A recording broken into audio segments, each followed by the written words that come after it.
Yan na mga Kalinga po, dumating na si Kalingap Dan dito kay bahay ni Kuya Brooks. Galing Palawan po si Kalingap Dan. Usap muna ni Kuya Brooks. Ayan mga Kalingap, nandito po si Kalingap Dan. Dumalaw po siya dito kay Kuya Brooks. Kakausapin natin. Hello Dan. Hello po. Ayan, kumusta ang kakausapin lang kita Kalingap Dan tungkol po sa iyong bakasyon sa Palawan. Kasi sabi mo sa vlog mo ay first time mo magsakay ng eroplano at saka mag-travel. Oo nga. Oh, anong experience? Masaya. Lahat po kasi nang naranasan natin doon first time po natin.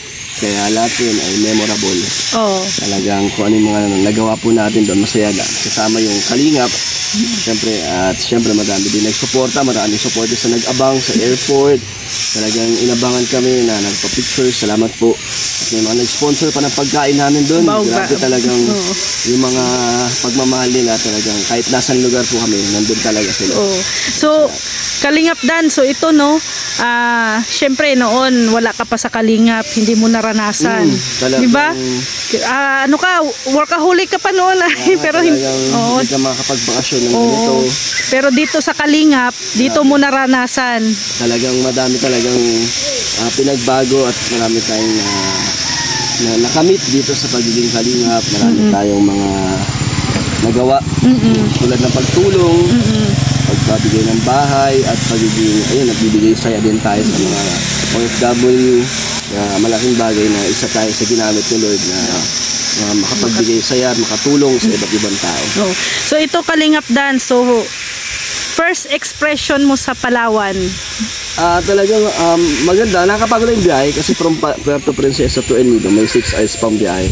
Malayo. Talagang malayo pero sulit naman yung pagod. Dahil pagdating mo dun, mababait yung mga tao dun. Ano yun, aeroplano or bus or jeep? Nag-aeroplano kami, Manila to Palawan. Palawan, Tapos Puerto Princesa, dun yung airport. Nag-van na kami. Nag-van. Tapos sulit talaga. Ang ganda ng, maliit lang siya na parang baryo, parang syudad na puro may mga kainan, halos lahat puro nandoon na turista talaga. Tapos may mga bar, pang good time. Talagang ang dami rin turista. Kahit hindi siya summer ngayon pumunta kami, kahit na hindi siya yung peak season, napakadami pa rin tao, may mga turista talaga. At sa mga island hopping, yun yung pinakamaganda. Nasulit namin. Ay, grabe. Dahil ang gaganda talaga ng mga isla sa Palawan. Napakalinis talaga. Ayan. So, Kalingap Dan, doon sa first vlog mo, may nabanggit ka kasi doon na nangihinayang ka. Wala siya. So, kaya daming mga fans, no? Lalo na yung mga Team Dadit, grabe, no? Kinikilig at alam na nila yung nasa isip kung sino yung tinutukoy mo daw. Basta kung sino po nasa isip nila, yun na yun. Kung sino man po yung gusto nyong nandun, yun na yun. Bahala na po kayo. So, in a second chance is ever na babalik ulit, no? Saan naman? Sa Coron naman. Sa Coron. Isasama mo na ba yung special sama na yun? Kasama natin, di ba? Para mayroon din tayo memories doon na magawa na kasama natin yun. Kasi mas masarap daw pumunta katulad nila Ian. Hindi yung asawa niya, si Rab, si Jack. Para parang hindi mo makakalimutan talaga kasi kasama mo yung special na tao. So if ever na kasama mo yung special na tao na yon, special someone mo na yon, ano kaya ang banding na magagawa ninyo doon? Madami. Susulitin namin yan. Susulitin. O naman yung normal lang. Basta maging masaya. Kasi pagkasama mo naman yung taong gusto mo, kahit anong gawin nyo, masaya kahit nasaan kayo. Kahit sa kwarto lang joke. Boring. Magkwentuhan lang kayo. And ito pa, yung pagbili mo ng pasalubong, ayan, yung damit At inaabangan nila Kalingap Dan kung sino ang Ayun yung damit. special someone na susuot na yon. Sino susuot? Baka next year pa yun. Ala. Kasi tapos na ang summer.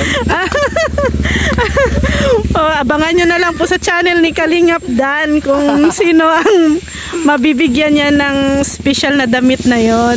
Grabe, yun talaga Kalingap Dan ang inaabangan ng mga supporters nyo. Basta lahat ng binili ko pasalubong para sa lahat yun ng mga kapamilya ko dito sa diet, mga kaibigan ko, sa mga iba't ibang partners yun, para doon yun.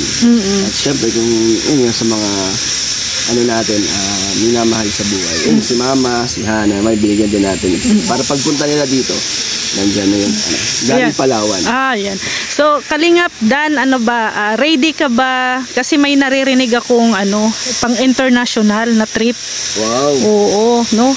Una ang Hong Kong, tapos Europe yata, no? Grabe. So, ready ka ba na syempre kasama si Medit? So, ready natin po, Kalingap naman po ang activity side. Siyempre, kung kasama ang buong Kalinga, bakit hindi? Di ba po? Or kung sino man po ang pwede, kasi hindi naman po pwedeng dalawa lang kami. Hindi naman namin maiba-vlog. Hindi namin maipapakita. Hindi naman po batas rules po yan sa Kalinga. Yes. Mas maganda kung kasama sila Kalinga. Para lahat namang sabay-sabay namin na-experience. So if ever, anong bansa talaga ang una mong puntahan? International to, ha? Siguro yung madali lang, yung walang visa. Asia lang. Sa ngayon, no? Asia, parang gano'n. Pero pag tumagal, parang syempre, iba't iba ng mga Europe, mga gano'n. Oo. So, with special someone. Oo naman. So, Kalingap Dan, kumusta yung yung weather sa Palawan? Pareho lang din, hindi ganun. Maulan din eh, pumunta kami. Maulan din, tapos maaraw. Ganun din, parang anong panahon dito, ganun din doon. Oo, yung dagat, syempre dito sa Daet may dagat din. Mainit din. Mainit din. Mainit din doon, parang hindi rin siya talagang presko. Pero hindi naman sobrang init. Nakapunta ka ng Boracay? Hindi pa. So, malay mo. First time ko pa lang dito sa Palawan. Yung pala yung napuntahan ko. Una pa lang sa Pilipinas.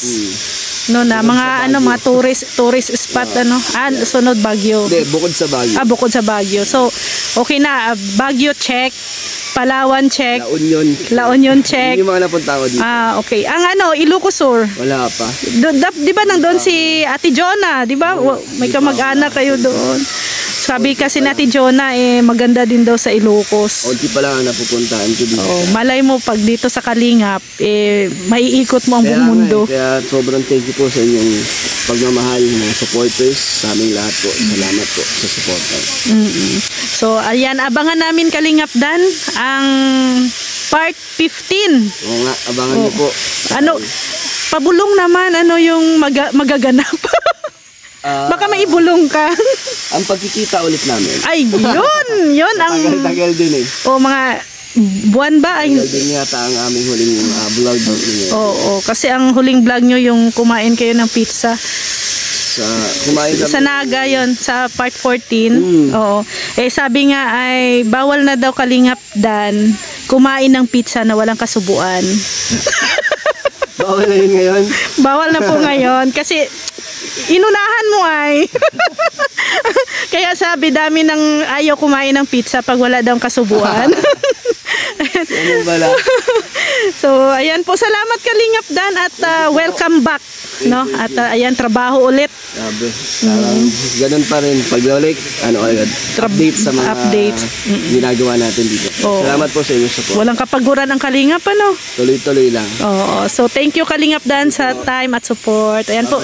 Supportahan nyo po Kalingap Dan, syempre. Maraming salamat sa mga supporters ng Team Dadit. Ayan po. So ayun ang mga Kalingap, nakita na po natin at nakausap na natin personal si Kalingap Dan. Tinanong na natin yung mga gusto nyong marinig sa kanya. So sana ay satisfied ang lahat. So thank you. At please supportahan nyo din po si Kuya Brooks Vlog. Maraming salamat. Thank you. God bless ating lahat. Bye.